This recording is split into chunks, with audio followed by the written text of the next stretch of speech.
Hey, fifth graders, this is your second writing lesson of the week. I've decided to break it up into two videos.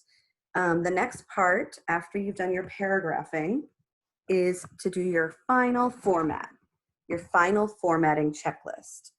Again, this has nothing to do with the content of your writing. This is just to do your final polish and make your writing look professional, look clear, make it easy for the reader to read. So this formatting checklist comes from your Seesaw writing activity. You should have downloaded this yourself and you might be looking at it and following along. This is also in the same document as your paragraphing checklist. It's on the second page. So I'm going to walk you through this checklist, and then we're going to do this with Reese's story, which we paragraphed in the previous lesson. The first thing you need to make sure you do is get your writing onto OneDrive. This is the way you save it, and this is ultimately the way you're going to share it with me. We did this a lot at school, but you might forget about this process. I'm going to walk you through it a little bit. And if you don't quite remember, reach out to me. I also have instructions I can send you on how to save your work to OneDrive. So the first thing you're going to do is you're going to go to Seattle Public Schools with this website, www.seattleschools.org. You're going to click on the Students tab, scroll down to Office 365, and you're going to log in with your username and password, which is the same credentials and information as your Seesaw account.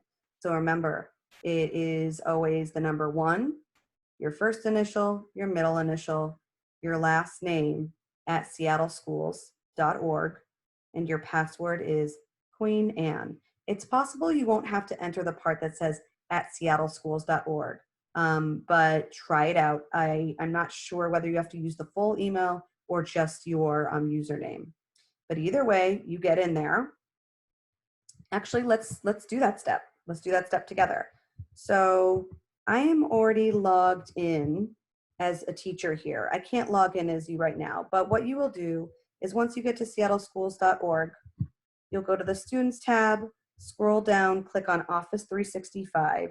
It's going to have you log in with your username and password, and then you will see maybe hopefully a page that looks something like this, where you see all of your documents and you see a bunch of icons, and you're going to click on the blue W for Word. If you haven't yet typed up your document, or you typed up your document on another program, click on New Blank Document. And then what I definitely like to do is you can type on here by all means in your website, within the website, but I like to open in my own program. If you have Microsoft Word, this just, I think, is a little bit easier to use. So I always open my Microsoft Word. I click Open in Desktop app. Open Word, okay? So I've done that already. I've already done that. Let me know if you have any difficulty with this section. You're gonna type your story in Microsoft Word, or you're gonna copy and paste your story that you've already written, maybe in Google Docs or on Seesaw, to Microsoft Word. Copying and pasting takes different commands depending on the kind of computer you use. Ask a grown-up or an older sibling or someone for support on this, or if you really can't figure it out, let me know, okay? So I already have Reese's story here, copied and pasted. Next, make sure you include all of your revisions and editing changes in your final draft. So make sure that when you retype your final draft in Microsoft Word, that you are incorporating everything that you've already wanted to change. So maybe in your previous document, you have some color codes, you wrote in some notes. Make sure that you put all of your changes into this final draft. Here's where we go with our formatting to make our piece look standardized and easy to read. So a lot of these things are standard. This is what authors are doing, what college students are doing. I know that we like to have some, I think, freedom with how we represent our writing as far as font size and style. But these are general guidelines that I'd like you to follow as we publish this piece and as many different people potentially read it. So first of all, a good font size of choice is 12. If you got to go to 14, that's fine. But 14 is probably the biggest you're going to do, and not smaller than 12, because then it gets kind of hard to read. So I'm going to highlight this whole piece. You could select all. I like to do a quick highlight, and then right here my menu has popped up so I can change things like the font size. You can also probably go to home, and here's a menu right here where you can change font size. So let's just do that. I'm going to change it to 12. And this font that Reese has chosen, it's called Arial. It's pretty classic, pretty standard, easy to read. I'm a big fan of Calibri, but some people like Arial, Calibri, Cambria, Times. As long as it's clear and easy to read and not too cursive-y or scripty or italicized, you're going to pick that font. Scripty, fancy fonts, they're kind of fun, but they're hard to read. And the essence of your story is the words itself that reflect the story. You want to make sure that the font is something that everyone feels comfortable reading. Okay, so we've changed the font size. We've changed the font style. Spacing. Okay, so a lot of times Word automatically has us write in single space, which is when the spacing is really close together. Let's see. This looks like single space to me. It's a little bit cramped. So I'm going to show you how to change spacing. Once again, I'm going to highlight the whole piece. Do not click delete. And then see this little arrow here? You see this says paragraph? This is going to be where I deal with my spacing. So I click this little pop-out arrow, and I have a menu of choices, and there's different right here where it says line spacing.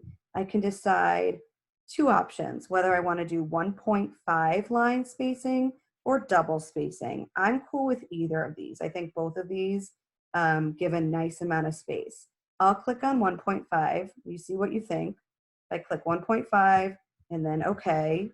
And then we see that it kind of nicely spaces out. It makes it easier for me to read. I'll show you double space too. I select the whole thing. I click this pop out arrow in the paragraph section, and I click in line spacing. I go down to double. I click OK, and that's even more spaced out if that's your cup of tea and your preference. Definitely makes the story a little bit longer looking, doesn't it? So let's keep double space for now. The next step, include your full name and publishing date at the top of your document on the left-hand side. Left-hand side is nice. Right-hand side is nice. The first thing we want at the top is your full name and the publishing date. If you wanted to do a cover page instead, you could, but you don't have to. But what we're looking for is something that says your full name. So for example, I'll put Reese. And Reese, you'll write out your full name. And underneath it, you'll write whatever date you decide to publish it on. Somehow that got, you know what, those are too far away from me. But let's see if I can just fix that. Sometimes I like doing things like this. It's totally unnecessary. But let's say the date was May 10th, 2020. I put it right there, okay?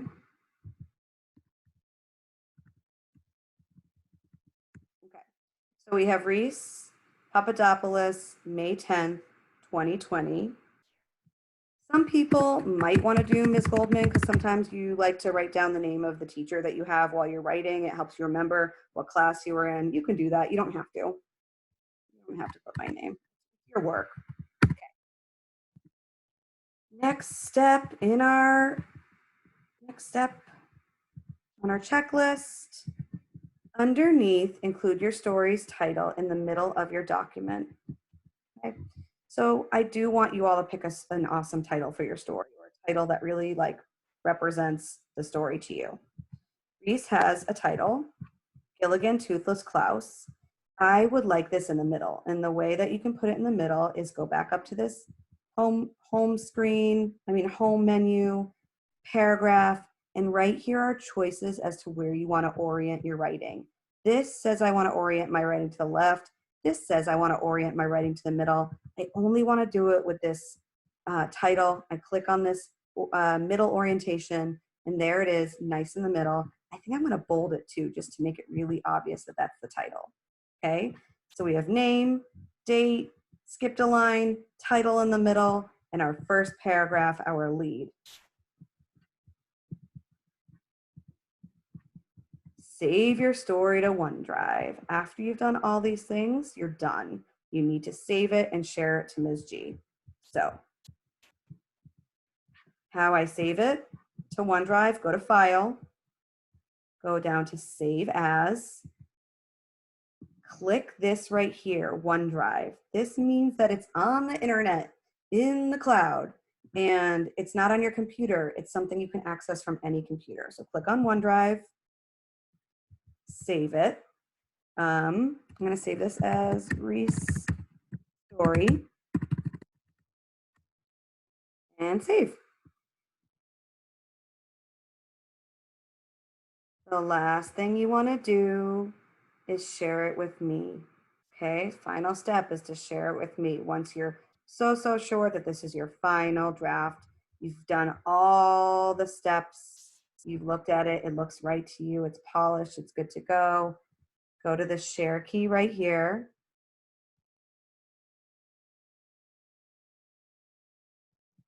You are going to enter my name or email. So what you'll do is my email is on the checklist. SZ.